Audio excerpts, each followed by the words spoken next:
मेरी हवाई है अब से 1 साल पहले की कि मैं हमारे घर में प्रार्थना होती थी और पहले मैं प्रार्थना में नहीं जाती थी और फिर मैं कुछ टाइम से जाने लगी प्रार्थना में। चर्च में जाती थी लेकिन नीचे सूकर में नहीं बैठती थी।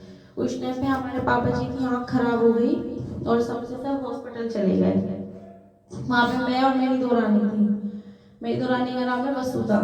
वो कहने लगी दीदी चलो प्रार्थना में चलते हैं, नीचे पापा जी कह के गए हैं, मम्मी जी कह के गई हैं। मैं कहने लगी कि मैं नहीं जा रही। मैं कहा आप ही जाओ, जब मेरे को वो बुलाते तो है। वो कहने लगी दीदी चलो ना, आप मेरे लिए चलो आज। मैं कहने लगी ठीक है चलो मैं चलती हूँ, मैं आई भी नहीं हूँ और मैं चलो ऐसे चलती हूँ। मैं चली गई नीचे जाके। फिर मेरे को सॉन्ग गाने नहीं आते थे, मैं भूल जाती थी। फिर वो गाती है, उसने गाया और हम दोनों ने ही प्रार्थना की। तीसरी 2 रानी आई नहीं थी तो उसको 5 साल से कभी बच्चा नहीं हुआ। रहता था लेकिन खराब भी हो जाता था और वो मतलब हुआ नहीं था उसको 5 साल से। फिर हम प्रार्थना करने लगे और प्रार्थना में ही करते करते ये अगुवाई आई कि परमेश्वर मुझे इसके लिए नहीं, मुझे अपने लिए इसकी गोद में बच्चा चाहिए। और मगर मुझे इसकी गोद में बच्चा चाहिए और परमेश्वर मुझे 10 महीने में इसकी गोद भरी हुई चाहिए। मेरे मुख से यही निकला और कुछ टाइम बाद उसके मतलब इसी 2-3 महीने पहले, जैसे ये दिसंबर आ रहा है तो उस दिन उसके कंसीव हुआ है, मुझे नहीं पता। फिर परमेश्वर ने मेरे को सपने में ये बताया कि उसके पेट में मतलब बच्चा है और उसके बेटा हुआ है बहुत सुंदर। फिर उसने मतलब बेटा हुआ है, मैंने उसे कहा मैं ऐसे ऐसे दिखा कि तेरे बेटा होने वाला है और परमेश्वर का धन्यवाद हो। मतलब उसने मुझे नहीं बताया। कहने लगी हाँ दीदी 3 मंथ हो गए और मैं प्रेग्नेंट हूँ। मेरी प्रार्थना से 2 महीने बाद की बात है ये। फिर कुछ टाइम हुआ, कहने लगी कि हाँ उनके बेटा मतलब बेटा होगा। फिर एक दिन सपने में ऐसे दिखा कि उसकी गोद में से बेटा मैंने ले लिया और मुझे किसी ने बेटी दी और मैंने उसके दे दी। मैंने उससे कहा मेरे को ऐसा दिखा कोई ये कह रहा है कि ना बेटे होने का बहुत घमंड है और मैं अभी इनको बेटी दूंगा कि जिससे कि ये अपने बाप पे न जाए और वो ऐसा ना बने कि मैं बेटी दूंगा और उसे अपनी सेवा के लिए इस्तेमाल करूंगा। मैंने उससे बोला, उसे थोड़ा बुरा लगा कि पता नहीं उसने मुझसे बोलना छोड़ दिया। मैंने कहा नहीं जो होगा लेकिन इसकी गोद भरेगी और सही सलामत बच्चा होगा। मैं कोई बात नहीं, बेटी भी होगी तो कोई बात नहीं। लेकिन परमेश्वर से जो मैं प्रार्थना की कि परमेश्वर इसकी गोद भर दे। ये नहीं बोला था कि बेटी हो या बेटा हो। परमेश्वर ने 10 महीने लगाए और 10 महीने में उसके बेटी हुई और 5 साल के बच्चा नहीं होता। परमेश्वर का धन्यवाद करती हूँ कि उसकी गोद भर गई सोनी मेरे। और हम कश्मीर गए थे। कश्मीर में हम कैंपिंग होती है, वहाँ पे हम सो रहे थे तो सोने से पहले हम प्रार्थना करते थे, मतलब हस्बैंड वाइफ। तो मैं प्रार्थना कर रही थी, प्रार्थना करते करते मेरे को ऐसा लगा कि खून से लथपथ है और मेरे भाई को हॉस्पिटल लेके जा रहे हैं। फिर मैं कहने लगी इसके पापा से, अपने हस्बैंड से, मैं ऐसे ऐसे दिखा। ये कहने लगे तेरा तो दिमाग खराब रहता है, पता नहीं क्या क्या बोलती रहती है। कह रही यहाँ पे कोई खून हो रहा है, ये हो रहा है। मैंने अपने घर पे फोन किया, वहाँ पे फोन नहीं उठाया, 2 दिनों के बाद में हुई। फिर अगले दिन मैंने मम्मी से पूछा, मगर मम्मी हम कश्मीर में थे और वे घर पे थे, मगर मम्मी सब घर पे ठीक है? कहने लगी हाँ बेटा कोई चिंता की बात नहीं है, सब घर पे ठीक है। फिर भी मैं प्रार्थना कर रही थी कि परमेश्वर अब ये मेरे को सपना दिखा, ये कैंसिल हो जाए किसी तरीके से, किसी मतलब जो भी दिक्कत है वो ठीक हो जाए। फिर मैं घर पे आई, मैं 5 दिन बाद घर पे आई। 5 दिन बाद मम्मी का फोन आया। मैं मम्मी पता नहीं मन घबरा रहा है और आप मगर सब ठीक है? मम्मी रोने लगी। तेरे भाई का जीने पे से गिर गया, बंदर आ गए थे और अंधेरा हो रहा था, वो गिर गया और उसका सिर फट गया। एक डॉक्टर ने तो मना कर दिया था हॉस्पिटल में और दूसरे डॉक्टर के लेके गए, उन्होंने भी मना कर दिया। फिर दिल्ली एडमिट किया।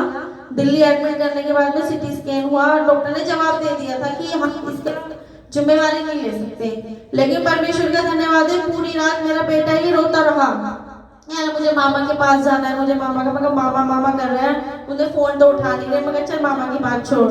फिर ये कहने लगा मामा की चोट लग गई, चोट लग गई। ये छोटा सा है, इसको पता नहीं क्या दिख रहा था क्या नहीं। फिर मैं प्रार्थना करने लगी, परमेश्वर मेरा बेटा भी शांत हो जाए, अगर ये जिस वजह से चिल्ला रहा है। मैंने शाम रात को 3 बजे प्रार्थना की, परमेश्वर जैसे भी है या कोई भी परेशानी हो, मन घबरा रहा था, मैं प्रार्थना करती रही। फिर मैंने 15-20 मिनट तक प्रार्थना की और फिर मैं सो गई।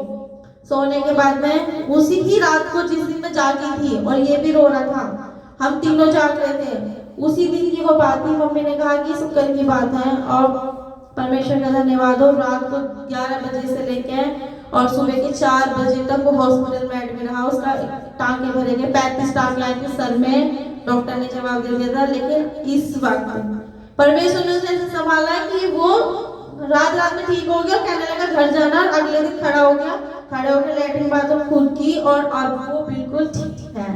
परमेश्वर का धन्यवाद हो कि परमेश्वर ने उसे ऐसी जगह से बचाया। परमेश्वर का धन्यवाद हो। और एक हवाई और है कि मेरे भाई की छोटे वाले की जॉब नहीं लग रही थी, वो मेरे घर पे आया, कहने लगा बहुत परेशान हूँ, जहाँ भी जाता हूँ जॉब नहीं लगती मेरी।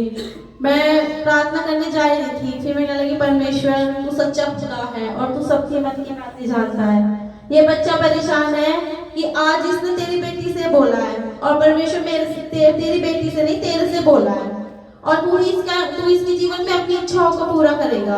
और परमेश्वर मुझे इसके जीवन में जो ना कल ये ड्यूटी पे चला जाए, मुझे नहीं पता कहाँ से जाएगा, कैसे जाएगा, कुछ नहीं जाएगा, मतलब मुझे नहीं पता। परमेश्वर तू मेरी इच्छा को, तू मेरी दुआओं को सुनता है, मुझे पता है, विश्वास है कि तू मेरे साथ है और मैं भी इसी वक्त साथ है। मैंने यही कह के प्रार्थना की और मैं सो गई। अगले दिन वो चला गया और उससे अगले दिन मैं कहने लगी, मैंने एक यहाँ पे कहने लगा, एक जानने वाले हैं शॉप पे आते हैं कि एक लड़के की जरूरत है जॉब के लिए। मैं कहा ठीक है, मैं अपने भाई को बोलती हूँ। मैंने उसके पास फोन किया, मैं कहने लगी भाई एक जॉब है। कहने लगा भाई मेरे को 2 दिन हो गए और मैं जॉब पे जा रहा हूँ। और परमेश्वर का धन्यवाद हो कि परमेश्वर ने मतलब उसे बताया भी नहीं, वो जॉब पे चला गया अगले दिन और आज भी वो जॉब पे जा रहा है। परमेश्वर का धन्यवाद कहती हूँ। और इससे अभी 2-3 मतलब 10-15 दिन की बात है, मेरा बेटा स्कूल जा रहा था, स्कूल जाते जाते यहाँ पे बैठा था, ये जीने पे से गिर गया। परमेश्वर से बस यही है कि परमेश्वर संभाल, यही मुंह से निकला और ये 3-4 पैर में से लुढ़कता हुआ आके और ये अपना आप ही बैठ गया वहाँ पे। अपना आप बैठ के मैं कहने लगी इसको चोट लग गई होगी, इतनी ऊंचे से गिरा, नीचे वाला जीना था, बहुत लंबा है वो परमेश्वर एकदम जमीन खिसक गई मेरे पैरों के नीचे से। परमेश्वर पता नहीं क्या होगा, लेकिन परमेश्वर जानता है, अपने बच्चों को हर पल संभालता है जब हम उसकी दुआ करके अपने बच्चों को घर से भेजते हैं। ये बैठ गया, मैं कहने लगी तू आज स्कूल मत जा और मेरे को डर लग रहा, कहने लगा नहीं मैं स्कूल जाऊंगा और ये स्कूल गया, आया और ये बिल्कुल ठीक है। परमेश्वर का धन्यवाद करती हूँ, उसने मुझे हर पल संभाला। और मैं प्रार्थना में नहीं रखती थी, लेकिन परमेश्वर ने मुझे इस कदर अपना बनाया, अपनी आत्मा मुझ पर इतनी प्रकट की कि मैं अगर कोई मुझसे खुद कहते हैं कि आप मेरे लिए प्रार्थना करो, ये मेरे लिए बहुत बड़ी बात है कि परमेश्वर ने मुझे चुना। परमेश्वर चुनता है, हम परमेश्वर को नहीं चुनते। परमेश्वर ने हमें अपने बनाया और दास के द्वारा हमारे लिए जो भी प्रार्थना होती है वो कबूल होती है। धन्यवाद करते हैं परमेश्वर का कि उसने हमें यहाँ पे लाके खड़ा करा और इतने अच्छे दास दिए, इतने अच्छे वचन हमें वो देते हैं कि उन्होंने हमें सही रास्ता दिखाया। परमेश्वर ने अपने दास को भेज रखा है कि वो सही रास्ते पे चले और जैसे बताते हैं, जैसे वचन देते हैं, हम उस रास्ते पे चलते हैं और परमेश्वर हमें हर मुसीबत से निकालता है। जैसे पास्टर जी ने अभी बोला कि अपना रोटी जल में डाल, मेरे दिमाग में ये बात आई, मेरे मन में आई कि अपना बोझ जो भी अपना सब कुछ है अगर हम परमेश्वर के चरणों में रख देंगे तो परमेश्वर हमें इतना आनंदित करेगा। वो हर मतलब कहते हैं ना कि वो बाढ़ भी आती है, तूफान भी आते हैं, उसके बाद में हरियाली आती है और वो फसल देता है और सब आनंद मनाते हैं। मुझे भी परमेश्वर जो भी समस्या मेरे जीवन में वो निकालेगा और मैं आनंद मनाया जाऊंगी। परमेश्वर का धन्यवाद करती हूँ, ये वचन सबके जीवन में और मेरे जीवन में तैयार करें और जो खवाई मेरे जीवन में अब बनाई है, इससे अद्भुत खवाई परमेश्वर मेरे लिए जीवन में तैयार कर रहा है। धन्यवाद करती हूँ परमेश्वर का और इन दासों का भी जो हमारे साथ हर पल हमारे लिए खड़े रहते हैं। धन्यवाद, सबको जय मसीह।